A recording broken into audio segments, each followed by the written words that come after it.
जननी जन्म सौख्यानां वर्धनी कुल संपदां पदवी पूर्व पुण्यानां लिख्यते जन्म पत्रिका गजाननं भूतगणादिसेवितं कपित्त जम्बो फलसार पक्षितम् उमासुतं सोह विनाश कारणं नमामि विघ्नेश्वर पादपङ्कजम् आदित्याय च सोमाय मंगलाय बुधाय च गुरु शुक्र शनिभ्यश्च राघवे केतवे நமஹ. உலகெங்கும் வாழக்கூடிய நெக்ஸ்ட் ஜென் நேயர்கள் அனைவருக்கும் வணக்கம். நான் மக்கள் ஜோதிடர் டாக்டர் ராஜ்குமார் சிவாச்சாரியார் பேசுகிறேன். எல்லாரும் எப்படி இருக்கீங்க? நலமா இருப்பீங்கன்னு நம்புறேன். இந்த வார ராசி பலன் நம்ம பார்க்க போறோம். மேஷ ராசியிலிருந்து மீன ராசி பரியந்தம் எப்படி இருக்கு. குருஜி எல்லாருமே கேட்கலாம், குருஜி இந்த மாதிரி வார ராசி பலன் நம்ம சொல்றோமே, இந்த வார ராசி பலன் அப்படின்னு சொல்லும் பொழுது நம்ம எதுக்காக இதை நம்ம தெரிஞ்சுக்கிறோம் அப்படிங்கிற ஒரு விஷயம் இருக்கு. அதாவது ஒரு மாதம் எல்லாம் 6 மாதம் எல்லாம் ஒரு வருஷம் எல்லாம் நம்ம சேர்த்து வைத்த சில நல்ல பேர் நல்ல விஷயங்கள் எல்லாம் சில நேரங்களில் நமக்கு நேரம் சரியில்லைன்னு அந்த வாரம் நமக்கு ஏதாவது ஒரு விஷயத்த நம்மளை கெடுத்து விட்டுரும், ஒரு கெட்ட பேர் நமக்கு உண்டு பண்ணிடும். அதனாலதான் இந்த வார ராசி பலன் அப்படிங்கறத நம்ம பார்க்கிறோம். வார ராசி பலன்னா எப்படி பார்க்கிறோம்? இந்த வாரம் நமக்கு எது நல்லது, எது கெட்டது, எது நம்ம செய்யணும், எது நம்ம செய்யக்கூடாது, நமக்கு எப்படி இருக்கணும், நம்ம வாழ்க்கை எப்படி இருக்கணும், குடும்பத்துல எப்படி இருக்கணும், என்னென்ன விஷயங்கள் நம்ம செய்யணும் செய்யக்கூடாதுங்கிறத முக்கியமாக தெரிந்து கொள்ள வேண்டும்.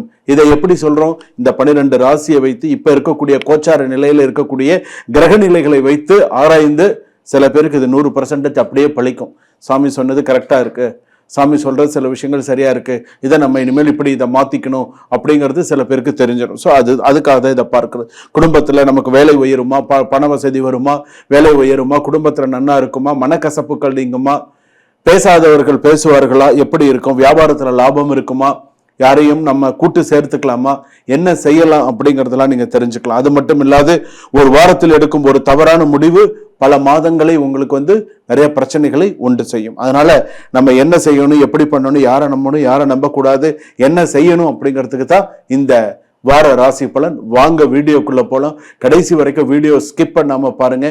மேஷ ராசியிலிருந்து மீன ராசி வரையில இந்த வார ராசி பலன் எப்படி இருக்கு அப்படிங்கறத நம்ம தெரிஞ்சுக்கலாம். வாங்க வீடியோக்குள்ள போலாம். தனுசு ராசி நேயர்களை, இப்போ இந்த வாரத்துல உன்னுடைய உயர் அதிகாரிகள் கிட்ட நீ கொஞ்சம் தேவையில்லாம கொஞ்சம் சண்டை போட்டா, ஏதாவது ஒரு விஷயம் பண்ணினன்னு சொன்னா உன்னுடைய ப்ரமோஷனோ இல்ல உன்னோட இன்கிரிமெண்ட்டோ உன்னோட பண விஷயமோ தாமதம் ஆகிறதுக்கான வாய்ப்புகள் நிறைய இருக்கு. அப்படியே தூக்கி போட்டுருவான், செய்ய மாட்டான். அதனால ரொம்ப பார்த்து பேசுங்க. ஏன்னா காரியம் பெருசா வீரியம் பெருசான்னு உங்களுக்கே தெரியும். என்ன நமக்கு பெருசு, நமக்கு 1008 கமிட்மெண்ட் இருக்கு, 1008 பிரச்சனைகள் இருக்கு, நம்ம பார்க்கணும். சிலர் தனுசு ராசிக்காரர்கள் வயது மீறி சில பேர் கல்யாணம் பண்ணியிருப்பாங்க, வயசு கூட கல்யாணம் பண்ணியிருப்பாங்க. அவங்கெல்லாம் கொஞ்சம் மிஸ் அண்டர்ஸ்டாண்டிங் இல்லாம பார்த்துக்கோங்க. இப்போ பொண்ணுக்கு வயசு பார்த்தீங்கன்னா கூட இருக்கும், பையனுக்கு கம்மியா இருக்கும். ஸோ இந்த மாதிரி சில திருமணங்கள் நடந்திருக்கும். அவங்க இந்த வாரத்தில் கொஞ்சம் கவனமா இருங்க, சரிங்களா? 2. அதே போல நண்பர்கள் பெயரில் பணம் கொடுப்பதை தவிர்க்கவும்.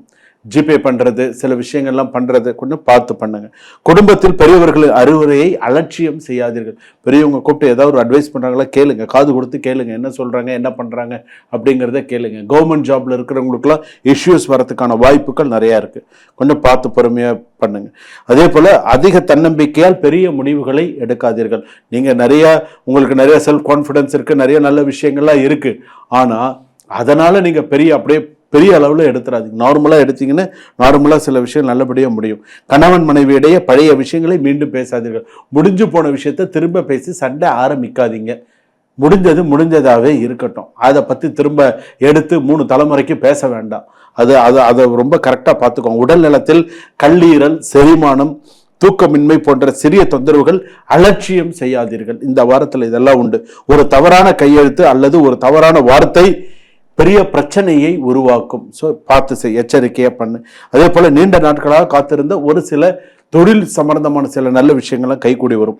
வெளிநாட்டு உயர்கல்வி, நிறைய நல்ல விஷயங்கள்லாம் தேடி வரதுக்கான வாய்ப்புகள் நிறைய இருக்கு. வியாபாரத்தில் புதிய வாடிக்கையாளர்கள் சேர்க்கை சிறப்பா இருக்கும். குடும்பத்தில் மகிழ்ச்சியான ஒரு செய்தி, நல்ல விஷயங்கள் நடக்கும். நிலுவையில் இருந்த பணம் கைக்கு வரக்கூடிய வாய்ப்புகள் சிறப்பா இருக்கு. அதே போல ஆன்மீக பயணம் அல்லது கோவில் தரிசனம் மன அமைதியை தரும். இந்த வாரம் சில பேர் கோவிலுக்கெல்லாம் போறதுக்கான வாய்ப்புகள் இருக்கு. உங்கள் பேச்சு திறமையால் மற்றவர்கள் நம்பிக்கையை பெறுவீர்கள் அப்படின்னு சொல்லியிருக்கு. ஸோ அந்த அமைப்பெல்லாம் ஜாதகத்தில் நல்லா இருக்கு. ஸோ ஒன்றும் இந்த வாரத்தில் வந்து பார்த்தீங்கன்னா வாய்ப்புகள் உங்கள் கதவை தட்டும், ஆனால் அதை நீங்கள் தக்க வைத்துக் கொள்ள பொறுப்பும் ஒழுக்கமும் அவசியம் அப்படின்னு சொல்லியிருக்கு.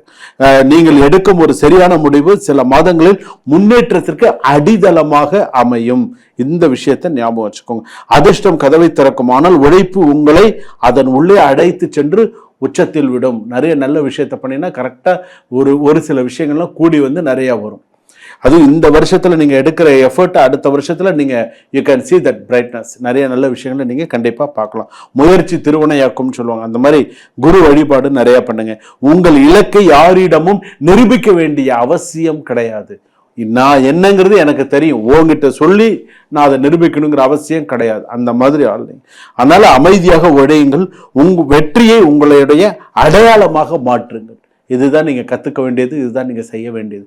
அவன் அதை சொல்லிட்டான், இவன் இதை சொல்லிட்டான், வேலையில உனக்கிட்ட பிரச்சனை பண்றானா தெரியுதா, அமைதியா இரு, பண்றியா பண்ணு, ஆடுறியா ஆடு, எனக்கான நேரம் வரும்போது அப்ப நீ ஆட்டத்தை பார், அவ்வளவுதான், முடிஞ்சுதா? அந்த மாதிரி இருங்க. சுபம். வாழ்க வளமுடன்.